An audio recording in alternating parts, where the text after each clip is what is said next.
मेरे प्यारे साथियों और मेरे विद्यार्थियों, आज मैं स्टडी फास्ट विथ नॉलेज के माध्यम से आप लोगों को एक सेट बनाने जा रहे हैं। ये सेट सभी चीज़ों के लिए कारगर होगा, जैसे SSC, civil court, army, GD, जितने भी वनडे एग्ज़ाम है सभी को ये फ़ायदेमंद मिलेगा। ये सेट मॉडरेट लेवल का है और अच्छे अच्छे क्वेश्चन लाए हैं आप लोगों के बीच। इस सेट के माध्यम से आप इसे अपनी तैयारी को अच्छे मुकाम तक पहुंचा सकते हैं। चलिए हम इसे स्टार्ट करते हैं।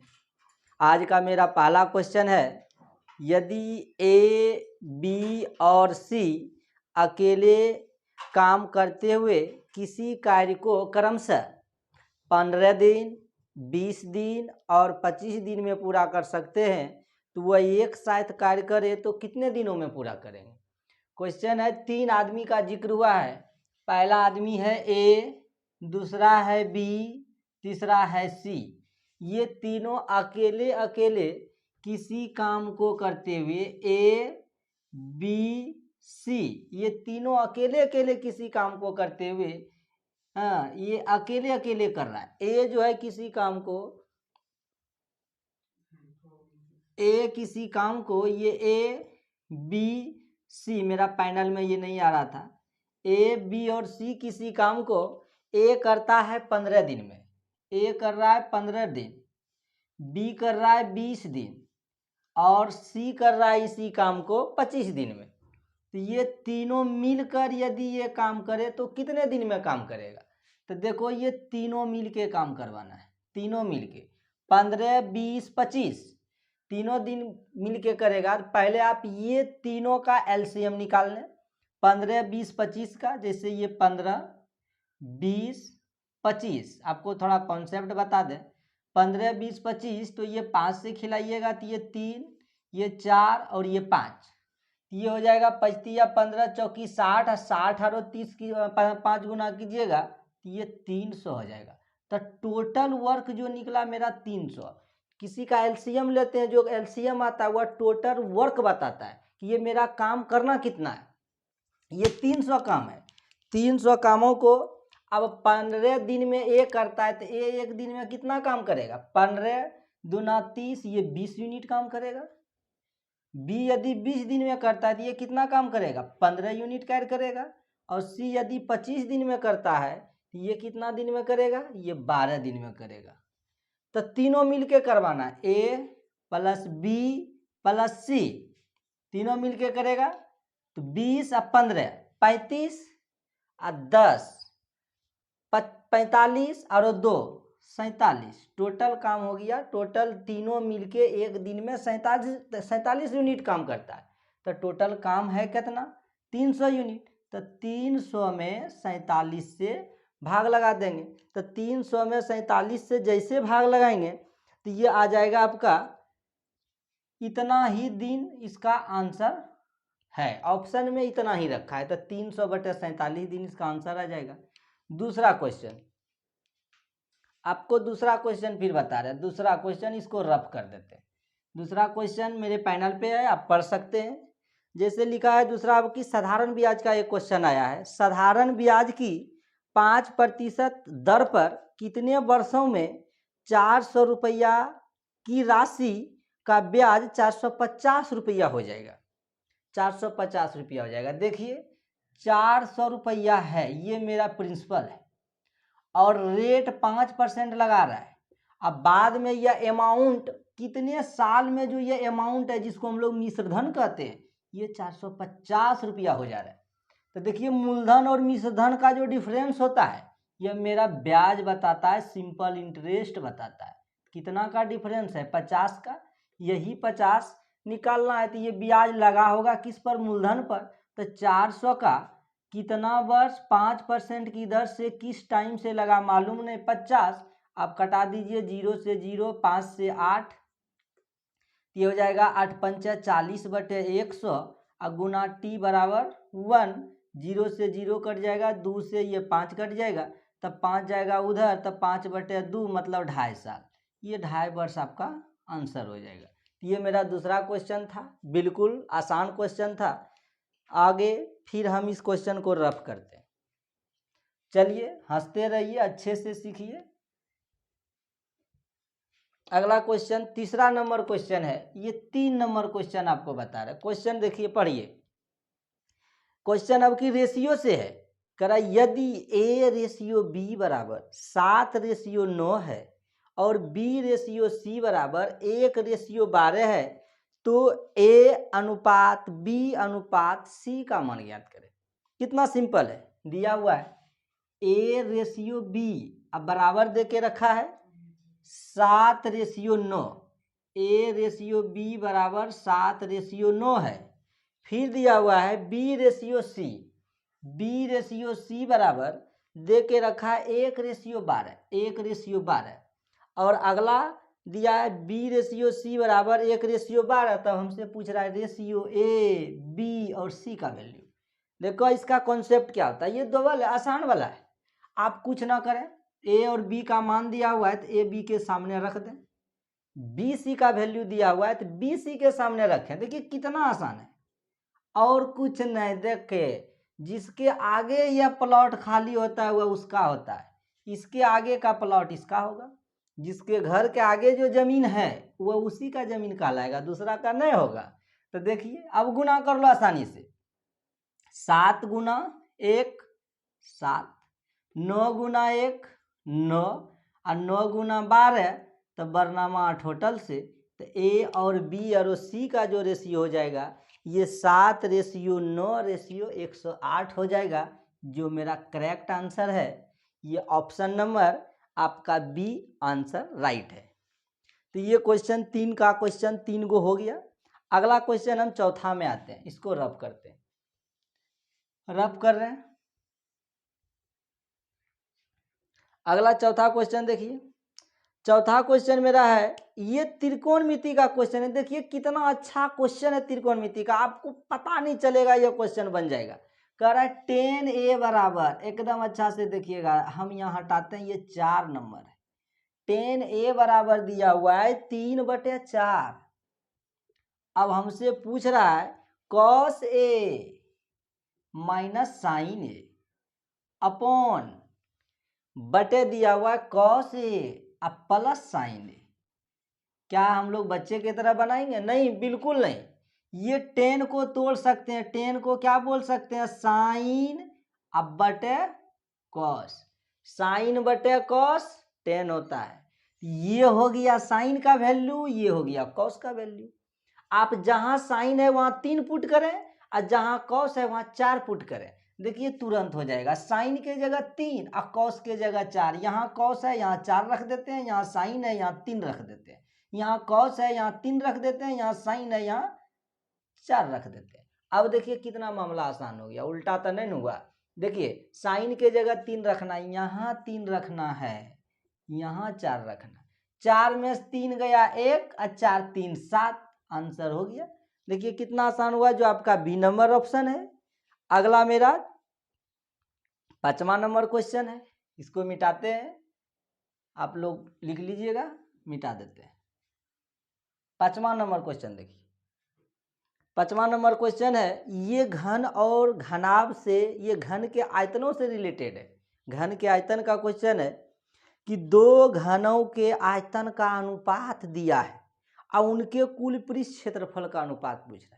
देखिए जब आयतन का अनुपात दिया है और कुल पृष्ठ क्षेत्रफल पूछे तो बिल्कुल आसान, कैसे करेंगे। आयतन दिया हुआ है, 2 छोटा छोटा घन है और उसका आयतन का अनुपात दिया हुआ है, रेशियो दिया हुआ है। तो देखिए आयतन का रेशियो दिया हुआ है 64 और रेशियो 1331 है। ये 64 है और रेशियो में यह 1331 है। यदि यहाँ से भुजा का मान ज्ञात करें तो देखिए 64 का जो क्यूब होता है और 1331 का घनमूल निकाल दीजिए। भुजा तभी निकलता है कि घन का आयतन भुजा क्यू होता है, भुजा को क्यू को इस पर लाइएगा तो ये घन बना लेगा। तो 64 का घन 4 और 1331 का घनमूल 11 होता है। तो 4:11 निकल गया। क्या? भुजा, ये निकल गया साइड घन का। हमसे पूछ रहा है कुल पृष्ठ क्षेत्रफल, कुल जिसको हम लोग कहते हैं टीएसए। टीएसए कुल पृष्ठ क्षेत्रफल घन का, ये घन का टीएसए। अब देखो घन का टीएसए का फॉर्मूला होता है 6 गुना भुजा स्क्वायर। तो ये 6 गुना भुजा का मान 4, तो 4 का स्क्वायर। अब बटे 6 गुना भुजा का मान 11, 11 का स्क्वायर, 6 6 कट गया, ये हो जाएगा 4 चौक 16, अगर अगर हाँ एक हिसाब से ये नहीं भी करते तो यहाँ भी कर देते। जैसे घन का ये निकला भुजा, आप भुजा का स्क्वायर कर दीजिए, टोटल जो है कुल पृष्ठ क्षेत्रफल का रेशियो निकल जाएगा। ये हो जाएगा 16:121, जो आपका आंसर नंबर आ जाएगा आपका ये 16 जो आ गया 121, बी नंबर ऑप्शन आपका आ जाएगा। अच्छा आगे हम करते हैं। अब ये मेरा क्वेश्चन पांचवा, इसको रफ करते हैं। पांचवा क्वेश्चन, इसको मिटाते हैं। क्वेश्चन नंबर 5 नंबर क्वेश्चन को देखा जाए तो क्वेश्चन नंबर 5 अब की फिर आ गया एक एडवांस मैथ है। देखिएगा ये कॉन्सेप्ट कितना अच्छा है। उस समचतुर्भुज का क्षेत्रफल ज्ञात कीजिए जिसकी भुजाओं को की लंबाई 25 सेंटीमीटर और विकर्ण में से एक की लंबाई 14 सेंटीमीटर। देखिए समचतुर्भुज का कॉन्सेप्ट आया। मेरा क्वेश्चन नंबर अब की कितना हुआ, छठा। देखिए ये समचतुर्भुज है, ये मेरा एक समचतुर्भुज है। कॉन्सेप्ट समझिएगा, ऐसे तो बनाने तुरंत बन जाएगा, कॉन्सेप्ट के साथ समझिए। समचतुर्भुज में भुजा की जो लंबाई दे के रखा है ये दिया आपका 25, तो समचतुर्भुज की सभी भुजा बराबर होते हैं। ये 25 तो ये 25। एक विकर्ण दे के रखा है, कितना, एक विकर्ण जो दिया है ये दिया है 14, ये पूरा 14 है। इधर से दूसरा विकर्ण यदि डालें तो ये क्या होता है, समचतुर्भुज में दोनों विकर्ण एक दूसरे को बराबर भागों में काटता है। तो ये 14 था, तो ये भी 7, ये भी 7। अब देखिए ये ऐसे करके मिला दें तो एक कंप्लीट त्रिभुज बन गया जो 90 डिग्री का यहाँ एंगल बनाता है। तो ये हो गया कौन त्रिभुज, समकोण त्रिभुज। तो समकोण त्रिभुज के पाइथागोरस थ्योरम से हम इसको निकालते हैं। यहाँ पूछ रहा है कि इसका क्षेत्रफल ज्ञात करें, तो क्षेत्रफल निकालने के लिए दूसरा विकर्ण निकालना जरूरी है। यदि पाइथागोरस लगाते हैं तो यहाँ से निकल जाएगा P बराबर √h का स्क्वायर, तो h का मान 25 और b का स्क्वायर इसका मान 7, 25 का स्क्वायर 625 और इसका मान 49। घटा के देखो, 15 में से 9 गया 4, यहाँ बच गया 11, 11 में से 4 गया तो ये आपका हो जाएगा 7, और यहाँ बच गया आपका 5, 5 में से 4 गया तो 1। फिर से घटाओ, 25 का स्क्वायर 625 और 7 का स्क्वायर 49, 15 में से 9 गया तो 15 में से 9 गया तो 6 होगा।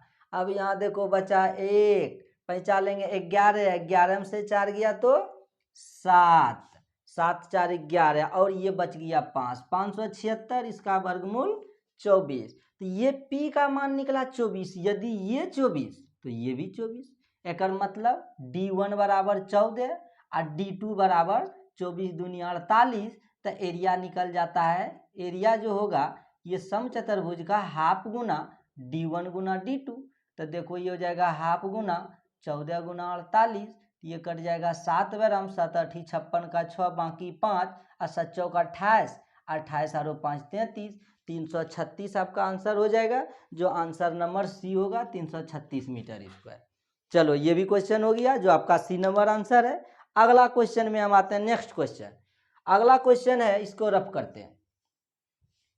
अगला क्वेश्चन आपका बहुत अच्छा है, बहुत अच्छा लेवल है, एकदम पढ़ते रहिए, मजा लीजिए। अगला आपका है लघुत्तम समावर्तक का क्वेश्चन। दो संख्याओं का लघुत्तम समावर्तक 721 है और उन संख्याओं का अनुपात 1:7 है, तो संख्याओं का योग ज्ञात कीजिए। दो संख्या का लघुत्तम दिया हुआ, एलसीएम दे के रखा है, एलसीएम बराबर 721, और इसका क्या दिया हुआ है, और इसका रेशियो दे दिया है, पहली संख्या और दूसरी संख्या का। तो रेशियो जो दिया हुआ 1:, रेशियो दे के रखा है 1:7, 1 और 7 का लघुत्तम निकालेंगे तो 7 होगा ना, 7 होगा। तो ये लघुत्तम में हो जाएगा 1 और 7 का लघुत्तम 7, तो ये हो जाएगा 7x, और 7x बराबर 721। यहाँ से काट दें तो ये हो जाएगा 1×7 और 7×21 103। एक रेशियो का मान x का मान 103 आ गया। यहाँ रेशियो दिया हुआ 1:7, तो एक का मान हो गया 103 और दूसरा का मान गुना कर लो 7 से, 7×21 और 1×7 721। दोनों को जोड़ दो क्योंकि जोड़ पूछ रहा है, तो 3×1=4 और ये हो गया 2 और 7×1=8। तो ये आंसर आपका हो जाएगा 824, जो आपका बी नंबर ऑप्शन है। कितना अच्छा क्वेश्चन था, बिल्कुल राइट। एकदम मुस्कुराते रहिए, एकदम एकदम, वाह वाह, कमाल कमाल कमाल। आगे देखिए अगला क्वेश्चन जो मेरा टाइम एंड वर्क का है। देखिए कितना सिंपल है टाइम एंड वर्क, यही सब क्वेश्चन एग्जामों में आता है। देखो एकदम बिल्कुल बिल्कुल, बहुत अच्छा बहुत अच्छा। देखो इसको रफ करता है, इससे रफ किया जाता है। अगला देखो 7 नंबर, ए बी के मुकाबले दुगना तेजी से कार्य करता है। दो आदमी है, पहले देखिए आदमी दो, एगो ए एगो बी। कह रहा ए बी के मुकाबला दुगने तेजी से कार्य करता है। बात समझिए, दुगना तेजी से ए बी के मुकाबला। यदि बी एक काम करता होगा तो ए इससे दुगना दो काम कर रहा है। अब कह रहा यदि दोनों मिलकर 12 दिन में काम खत्म कर लिया, दोनों मिलकर, तो 2×1=3, ये 3 रेशियो का मान दे दिया 12। दोनों मिलकर 12 दिन में काम खत्म करता है। सुनिए पहले, रुकिए, ये इससे दुगना काम करता, कह रहा है दोनों मिलकर इसे 12 दिन में खत्म कर लिया। यहां से यदि टोटल वर्क निकालें, टोटल वर्क, तो ये 12 दिन में खत्म करता है। दोनों का रेशियो है कितना, 3, 3 से गुना कर दो, टोटल हो जाएगा 36। अब वो पूछ रहा है किसका, कह रहा है बी अकेला उस कार्य को कितने दिन में करेगा। देखो यदि ये 36 आया तो बी का मान पूछ रहा है, तो बी का मान 1 गुना 36, तो बी कितना दिन में करेगा, 36 दिन में कर देगा। जो आपका ऑप्शन नंबर हो जाएगा सी। हाँ बहुत अच्छा बहुत अच्छा, हाँ सी, वाह वाह, सब कमेंट कर रहा है। हाँ आगे अगला क्वेश्चन देखिए आपका, इसको मचा दें एकदम। देखो बहुत अच्छा, मुस्कुराते रहो, एकदम लगल रहो। हाँ देखिए सी, अगला क्वेश्चन है आरोही क्रम में सजावट। देखिए कितना अच्छा कॉन्सेप्ट है आरोही क्रम। 2-3 नंबर दिया हुआ है, 2/3। अगला नंबर है 1/3। अगला नंबर है 3/7। अब इसको आरोही क्रम में सजाना है। बिल्कुल कई तरीका है आरोही क्रम में सजाने का, आपको सिंपल तरीका बताते हैं। देखिए आरोही क्रम में सजाना, आरोही क्रम का मतलब क्या होता है, ओ सॉरी आरोही नहीं, अवरोही पूछ रहा था। अवरोही क्रम का मतलब क्या होता है, अवरोही क्रम का मतलब होता है घटते क्रम, आरोही मतलब बढ़ते क्रम। यहाँ अवरोही पूछ रहा है तो सबसे पहले बड़का को ढूंढना। कैसे ढूंढेंगे, देखो ढूंढवाते हैं। एकरा से एकरा में गुना कर दो, 3 दूनी 6। एकरा से एकरा में गुना करवा दो, 1 3, 1 3 का 3, मतलब ई दोनों में ई बड़ा है, एकरा से ई बड़ा है। देखते हैं एकरा से बड़ा होगा तो ठीक है। 7 दूनी 14, आ एकरा से देखो 3×3 9, एकरा और एकरा से ये बड़ा है, तो सबसे बड़ा ये हो गया। तब पहले लिखेंगे 2/3। अब ये दोनों में बड़ा कौन है, इसको देखते हैं। इसको मिटा लीजिए यहाँ से, 1×7 7, इधर से कीजिए 3×3 9, मतलब ये 1/3 से, देखिए 7 से 9 बड़ा हो रहा है, एक मतलब 1/3 से 3/7 बड़ा है। तो अब की बड़ा हो जाएगा 3/7, अब की हो जाएगा 1/3। इस तरह से यह सजेगा अवरोही क्रम, जो आपका आंसर हो जाएगा 3/7, 2/3। 2/3 देखिए किस ऑप्शन में है, देखिए 2/3, सॉरी क्वेश्चन ही हम गलत लिख दिए, एकदम बिल्कुल बिल्कुल बहुत गलत लिख दिए। देखिए फिर से क्वेश्चन है 2/5, 2/5 ध्यान नहीं दिए। उसके बाद है 1/3, उसके बाद है 3/7। अब कीजिए 3 दूनी 6, 1 5 5, एकरा से ये बड़ा। अब इसमें तुलना करते हैं, 7 दूनी 14, 5 15, एकरा से ये बड़ा हो गया। एक मतलब 14 से 15 बड़ा, एक मतलब सबसे बड़ा ही। तो पहले लिखो 3/7। अब इसको हटा लो सबको, ये हो गया। अभी दोनों में तुलना करो, 3 दूनी 6, 1 5 5, एक मतलब एकरा से ई बड़ा। तो अब लिखेंगे 1/3 को, उसको 1/3 नहीं 2/5 को, और उसके बाद लिखेंगे 1/3 को। तो ये आंसर आ जाएगा आपका 3/7, 2/5, 1/3, बी नंबर आंसर। चलिए हो गया बी नंबर। हाँ इसी तरह करना है, अवरोही आरोही को इसी तरह सजाना है। बिल्कुल मिटा देते हैं।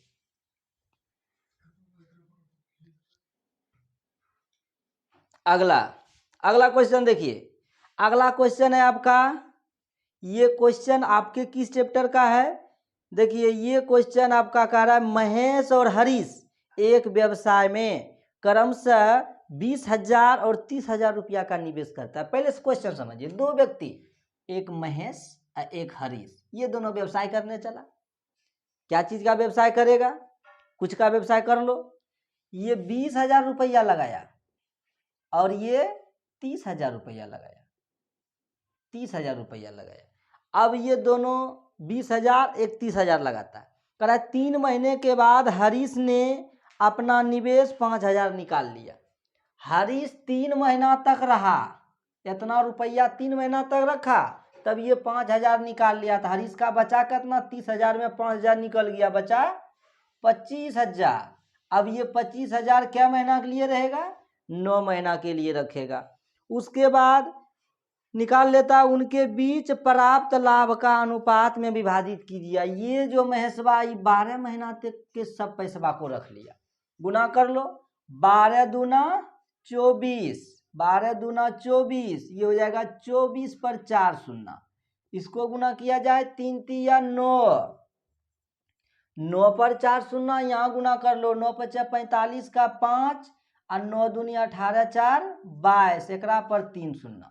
अब देखो जोड़ते हैं, ये 24,000, ये हो जाएगा 9, यहाँ से जोड़ो 5, ये हो जाएगा 2, यहाँ से 5, ये हो जाएगा आपका 2, ये हो जाएगा 9 2 11, एकरा पर 3 शून्य, 3 शून्य आएगा। फिर से देख लो, जोड़ते हैं, ये 3 अंक, ये 3 अंक, ठीक है। कैसे जोड़ेगा? पहले इधर से जोड़ लो। ये जोड़ 0, ये 0, 0 0, फिर 0 0, ये 0, ये 0, ठीक। फिर यहाँ करेंगे 5 और 3 को लिखा गया 5, 9 2 11 और ये 2 रह जाएगा। तो यहाँ से 3 0 कट गया, यहाँ से 3 0 कट गया। अब ये बच गया 240 और ये बच गया 21 15। 5 से कटा दो, 5 चौका 20, 5 8 40, 5 से कटा दो, 5 चौका 20, 5 दूनी 10, 5 तिया 15 और कटेगा 4 2 6 3 9, ठीक है। 3 से कटेगा 16 बार में, 3 से कटा दो, 1 3 का 3, 3 चौके 12, 1 3 का 3, ये हो जाएगा 16:141, जो आपका करेक्ट आंसर हो जाएगा 16:141। अगला क्वेश्चन देखिए, सरल करें। ये क्वेश्चन सरल करने के लिए आया है, अब इसको रफ करते हैं। अगला क्वेश्चन देखो, सरल करें। सरल करने में ये क्वेश्चन है 2 पर पावर 10, 2 पर पावर 10 माइनस 3 पर पावर 10 बटे में दिया हुआ है 5 पर पावर 10 माइनस 6 पर पावर 10। अब इसको सरल कैसे करना है? कह रहा है सरल करें, ऑप्शन अलग है, ऑप्शन को पढ़ें आप। ऑप्शन में दिया हुआ है एक धनात्मक परिमेय संख्या है, एक ऋणात्मक परिमेय संख्या है, ना तो धनात्मक और ना ही ऋणात्मक है, परिभाषित नहीं किया जा सकता। देखिए ये कैसे पता चलेगा? बेस यदि अलग अलग हो, पावर बराबर हो, तो इसको ऐसे लिखें, बेस को घटा दो, पावर पर छोड़ दो। 5 में से 6 घटा दो, 10 पर छोड़ दो। तो देखो 2 से 3 जाएगा -1 पर पावर 10 और 5 में 6 जाएगा -1 पर पावर 10, मतलब सब कट के एक कैसी संख्या है? यह एक धनात्मक परिमेय संख्या है। कैसा है? धनात्मक परिमेय, जो ऑप्शन नंबर 1 हो जाएगा आपका। ऑप्शन नंबर 1 करेक्ट होगा, ऑप्शन नंबर 1। चलिए आगे अगला सवाल करें, इसको मिटाते हैं। अगला सवाल,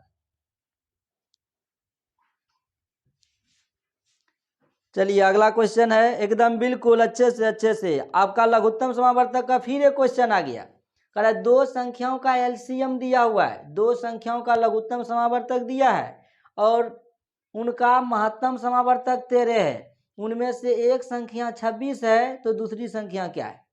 एक संख्या दिया हुआ है, दूसरी संख्या पूछ रहा है। देखिए दूसरी संख्या बराबर फॉर्मूला होता है, दूसरी संख्या बराबर एलसीएम गुना एचसीएफ और बटे पहली संख्या बट सिर्फ रख दो, ये फॉर्मूला बेस है। तो एलसीएम 78, एचसीएफ कितना दिया हुआ है 13, और पहली संख्या कितना है 26, कटा दो 13 दूना 26, 39 दूनी 78, आंसर आ जाएगा 39, जो आपका ऑप्शन नंबर, देख लो ऑप्शन नंबर किस में जाता है, option number D, option number D हो गया। चलो ये भी हो गया, इसको भी मिटाते हैं। बहुत अच्छा बहुत अच्छा विनोद, तुम कमाल कर रहा है, कमाल कर रहा है, अच्छा अच्छा, मिटाते हैं। चलो देख रहा है विनोद कितना अच्छा अच्छा लेवल है। आगे अगला क्वेश्चन है, देखो एक अब की फिर अच्छा क्वेश्चन आया, p बराबर 3 है, उसके बाद यहां लिखा हुआ है p बराबर 3, P square minus 7p plus 12। अब इसका मान ज्ञात करना, बिल्कुल आसान है, जहां p है वहां 3 रखो, 3 तिया 9, 7 तिया 21, अब प्लस 12, 12 9 21 माइनस 21 इक्वल टू 0। आ गया ये 0, 0 किस ऑप्शन में है, B number is the correct answer. बहुत अच्छा, देखा लेवल, बिल्कुल एकदम लेवल आसान है, इसी तरह सबका क्वेश्चन आएगा एकदम, मिटा देते हैं। चलो आगे वाला क्वेश्चन करते हैं। अगला क्वेश्चन, अब की एक क्वेश्चन देखिए, कह रहा है क्वेश्चन मेरा नेक्स्ट क्वेश्चन है, देखिए पैनल पे 12 और 30 का तृतीयानुपात ज्ञात करें। आपसे पूछ रहा है 12 और 30 का तृतीयानुपात। देखिए तृतीयानुपात इसका फॉर्मूला होता है बी स्क्वायर बटे ए, ये मेरा ए है ये मेरा बी है, तो आप इसका स्क्वायर करके ए से भाग लगावे, तो स्क्वायर तो 30 गुना 30 अब बटे 12, कटावे बिल्कुल सिंपल, 3 से कटावे 10 और 3 से कटावे 4, 2 से कटावे 5 तो 2 से कटावे 2 और 2 काट दिया 15 को, 15 पचे 75, तृतीयानुपात आपका आ जाएगा 75, जो ऑप्शन नंबर कितना जाएगा सी द करेक्ट आंसर। अगला क्वेश्चन आपका शांत और अशांत से है, मिटा दे, आगे देखना। अगला शांत और अशांत, अगला क्वेश्चन है निम्नलिखित में से किसका दशमलव निरूपण शांत होगा। पहले एक बात समझिए, शांत और अशांत का कॉन्सेप्ट आपको समझाते हैं, ये अशांत वाला बात कर रहे हैं। अशांत तभी होगा यदि कोई नंबर मान लो a बटे 2 पर पावर m अगुना 5 पर पावर n हो, तो ये अशांत होगा, शांत होगा, शांत वाला होगा यदि कोई नंबर a के जगह p भी रख सकते हैं, q भी रख सकते हैं, कुछ भी रखें, यदि 2 और 5 का गुना आ जाए तो वह नंबर शांत हो जाएगा। क्यों?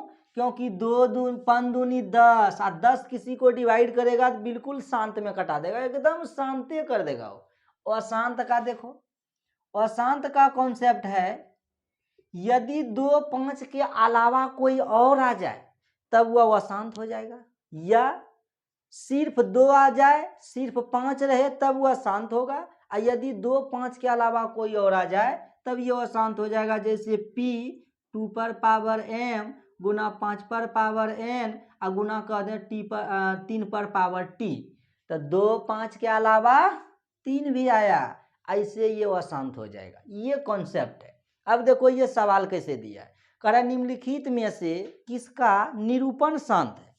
तो ऑप्शन देखो, ये 2/5 दिया है पहला ऑप्शन, दूसरा ऑप्शन 2/9 दिया है, तीसरा ऑप्शन आपका 2/3 दिया है, चौथा ऑप्शन आपका 2/7 दिया है। देखो कितना आसान, हम बोले शांत होने के लिए 2 होना चाहिए, 5 होना चाहिए, या दोनों होना चाहिए, और दोनों में से कोई एगो भी रहेगा तो शांत होगा। तो देखो 2 और 5 इसमें है, 9 में नहीं, गलत, 3 में है नहीं, गलत, 7 में है नहीं, ये भी गलत, कौन हो जाएगा, 1 नंबर आंसर हो जाएगा, क्योंकि 2 न है तो 5 है, 5 न है तो 2 है, कोई तो है, तो ये क्या हो गया, शांत हो गया।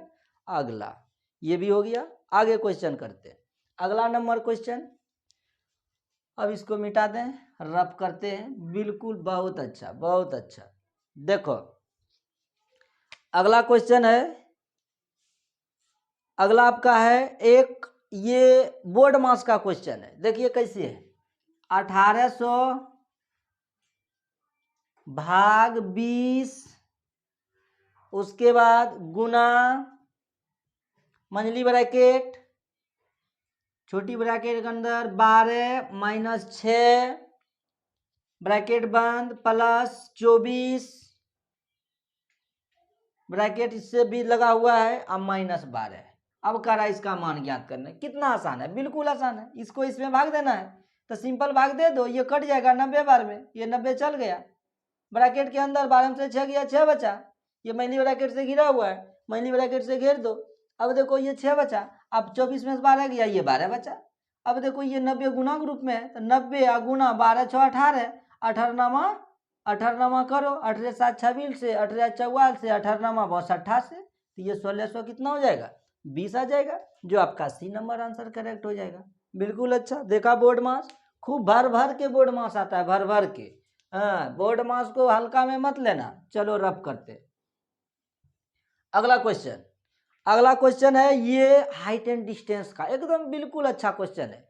कह रहा है, क्वेश्चन पढ़ते हैं। सीमा 60 डिग्री की आंती पर 16 मीटर लंबी डोरी से पतंग उड़ाती है, जमीन से कितनी ऊंचाई पर पतंग उड़ रही है। देखिए सीमा गई पतंग उड़ाने, ये सीमा मानो है, सीमा डोरी यहाँ पकड़ के रखी है, ये सीमा का पतंग है। अब ये डोरी जो है 16 मीटर है। कह रहा है ये डोरी सीमा का 16 मीटर लंबी है, ये सीमा का जमीन है। कह रहा है जमीन से सीमा कितनी दूरी पर पतंग उड़ा रही है, तो ये दूरी निकालना है। तो यहाँ पे 90 डिग्री का कोण बन जाएगा, और ये यहाँ का जो अवनति कोण है, ये वाला कोण, ये 60 डिग्री दिया हुआ। हमको निकालना है दूरी, ये ऊंचाई, इसका मान P होता है, इसका मान H होता है। तो P/H कौन सा निष्पत्ति यहाँ त्रिकोणमिति का, साइन। तो साइन डिग्री का मान 60 डिग्री, अब बराबर ये हो जाएगा P/16। साइन 60 डिग्री का मान √3/2, अब बराबर P/16। इसको कटा दो 8, तो P का मान आ जाएगा 8√3। इतना मीटर दूरी पर उड़ा रही है, जो ऑप्शन आपका हो जाएगा सी नंबर। बहुत अच्छा, सी नंबर। अगला मिटा दें,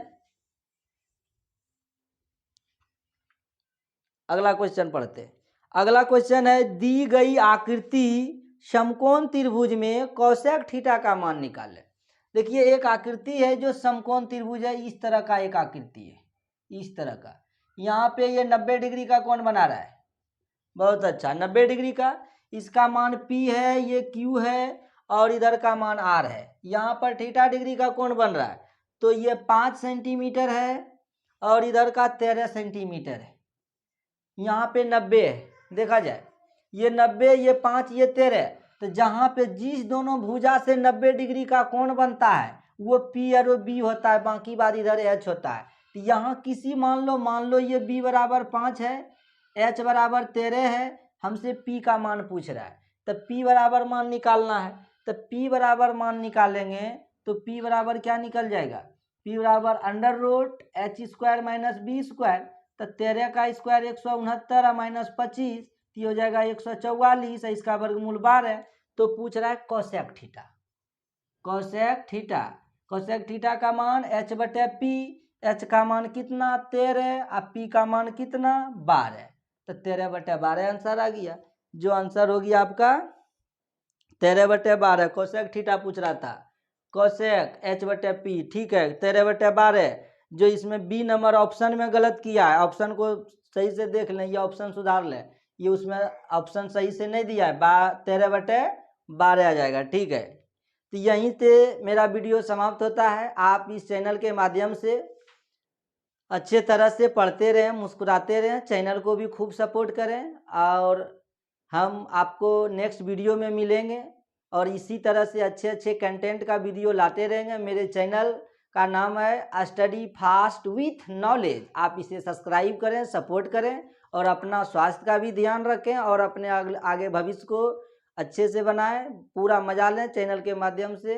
बिल्कुल, चलिए अब हम बंद करते हैं।